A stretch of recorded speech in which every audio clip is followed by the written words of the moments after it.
So hello guys, welcome to my channel Alex FX. তো তোমরা সবাই কেমন আছো? আশা করি অনেক বেশি ভালো আছো। তো টাইটেল অফ থাম্বনেল দেখে তো বুঝে গেছো আজকের ভিডিওটা কি নিয়ে হতে যাচ্ছে। তো আজকে আমি তোমাদের দেখাতে যাচ্ছি কিভাবে তোমরা এমন অসাধারণ গেমিং লোগো তৈরি করতে পারো তোমাদের হাতে থাকা মোবাইল ফোনটির মাধ্যমে। আজকের ভিডিওতে 4টা পাসওয়ার্ড আছে, পাসওয়ার্ড কালেক্ট করে তোমরা ডেসক্রিপশন বক্সে থাকা টেলিগ্রাম চ্যানেলের লিঙ্কে গিয়ে ওখান থেকে সমস্ত ম্যাটেরিয়াল ডাউনলোড করে নিতে পারবা। অবশ্যই ওই লিঙ্কটা পাসওয়ার্ড প্রোটেক্টেড আছে, সেই পাসওয়ার্ড চারটা তোমরা এই ভিডিওর মধ্যে পেয়ে যাবে। তো আমি ক্লায়েন্টের জন্য প্রফেশনালি লোগো, ব্যানার এবং থাম্বনেল ক্রিয়েট করে থাকি, যেগুলো হয় সম্পূর্ণ টাকার বিনিময়ে, অর্থাৎ আপনি আমাকে টাকা পেমেন্ট করবেন, তার বদলে আমি আপনাকে এইগুলো ক্রিয়েট করে দিব। তো এগুলো যদি আপনারা কিনতে চান অথবা বানিয়ে নিতে চান, তাহলে স্ক্রিনে থাকা হোয়াটসঅ্যাপ নাম্বারে আমাকে মেসেজ দিবেন এগুলো পাওয়ার জন্য। তো বেশি বক না করে ভিডিওটা কন্টিনিউ করা যাক।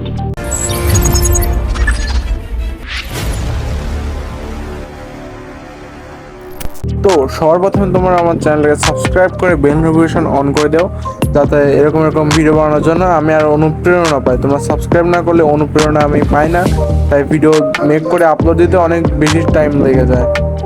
তো সবার প্রথমে পিক্সেল অ্যাপ অ্যাপ্লিকেশনটা ওপেন করে নিয়ে তোমাদের লোগোর যে নাম দিতে চাও সে নামটা এখান থেকে লিখে নিবা। তো আমি এখান থেকে প্রণয় গেমিং, যেটা আমার নাম প্লাস গেমিং নাম, সেটা আমি এখান থেকে লিখে নিচ্ছি।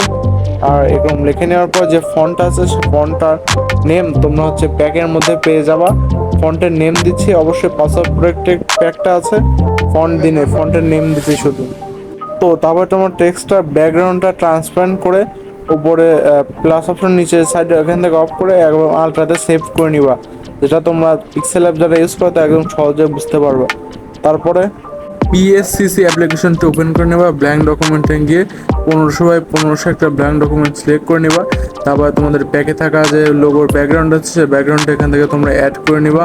তারপরে তোমরা তোমাদের ইচ্ছা মতো একটা free fire character PNG use করতে পারো। তো আমি আমার একটা পছন্দের মতো এখানে ফ্রি ফায়ার অথবা যে কোনো টাইপের ক্যারেক্টার পিএনজি ইউজ করতেছি, যেটা তোমরা চাইলে তোমাদের লোগো অথবা তোমাদের ফ্রি ফায়ারের যে কোনো একটা পিএনজি ইউজ করতে পারো। তো আমি এখান থেকে এই পিএনজিটা ইউজ করতেছি, এখান থেকে এটা সঠিক জায়গা মতো পজিশন মতো বসিয়ে নিব।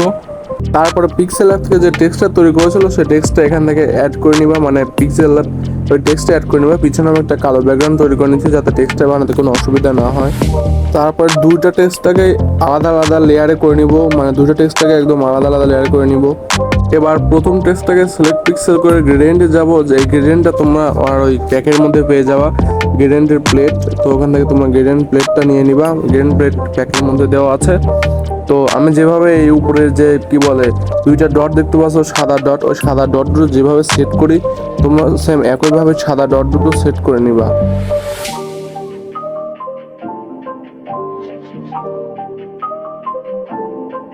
তো এবার এভাবে নিচের টেক্সটটাকে সেম একইভাবে ওই একই রকমভাবে গ্রেডিয়েন্ট দিয়ে নিব। গ্রেডিয়েন্ট দিয়ে নেওয়ার পর উপরে যে টেক্সটটা আছে উপরের টেক্সটটাকে নিচে একটু ট্রান্সফর্ম করে নিচে নিয়ে আসবো, যাতে দুটো টেক্সট একসাথে থাকতে পারে। এবার নিচের যে ব্ল্যাক ব্যাকগ্রাউন্ডটা তৈরি করেছিলাম ওটা ডিলিট করে দেবো এবং টেক্সটের দুটো লেয়ারকে একসাথে মাউস ডাউন করে দেবো। মাউস ডাউন করে দেওয়ার পর ট্রান্সফর্মে যাবো, এখান থেকে এতে নিচের অপশনে ক্লিক করে এটা -4 করে দেবা, একদমই ইজি এটা।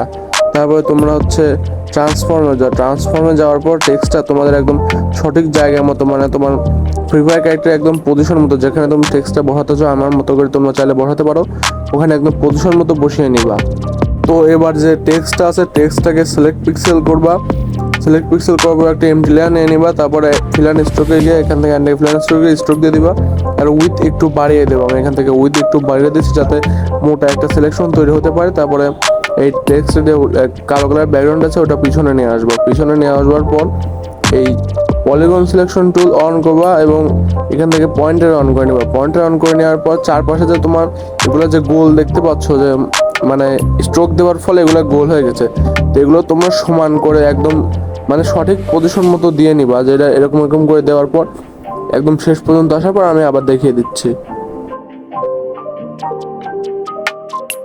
তো এবার এটাকে একসাথে করে দেওয়ার পর ফিল অ্যান্ড স্ট্রোকে গিয়ে ব্ল্যাক কালার দিয়ে এখান থেকে ফিল করে দেবা, যাতে পিছনে একটা ব্ল্যাক কালার ব্যাকগ্রাউন্ড মতো তৈরি হয়ে যায়। এখান থেকে ফিল করে দিয়ে রাইট অপশন ঠিক করে দিলাম এবং চারপাশে তোমরা দেখতেই পাচ্ছ যে চারপাশেগুলো কিন্তু সমান হয় নাই। তো এখান থেকে তোমরা ইরেজার টুল সিলেক্ট করে এগুলো সম্পূর্ণ সমাধান মানে ইরেজ করে একদম ঠিক করে নেবো। আমি দেখাচ্ছি, দাঁড়াও। প্রথমে তোমরা ইরেজার টুল সিলেক্ট করবে আর পলিগন সিলেকশন টুল অন করে আমার মতো সেম এইরকম করে যে কর্নারগুলো আছে একদম স্মুথ করে নেবে। এরকম আমি আস্তে আস্তে করে নিচ্ছি। এগুলো অবশ্যই ধীরতার সাথে করবা, নাহলে কিন্তু ভুল হয়ে যাবে। তোমরা সাবধানে করে নিবা। তারপর উপরের লেয়ার, নিচের লেয়ার মানে শ্যাডো লেয়ার আর টেক্সটের লেয়ার সাথে মার্জন করে নিবা।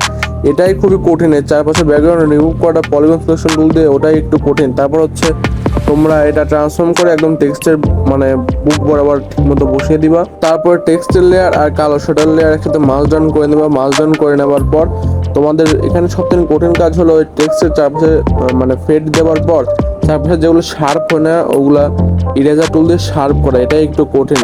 তারপর তোমরা তোমাদের হচ্ছে কি বলে পিএনজিটাকে সিলেক্ট পিক্সেল করবা।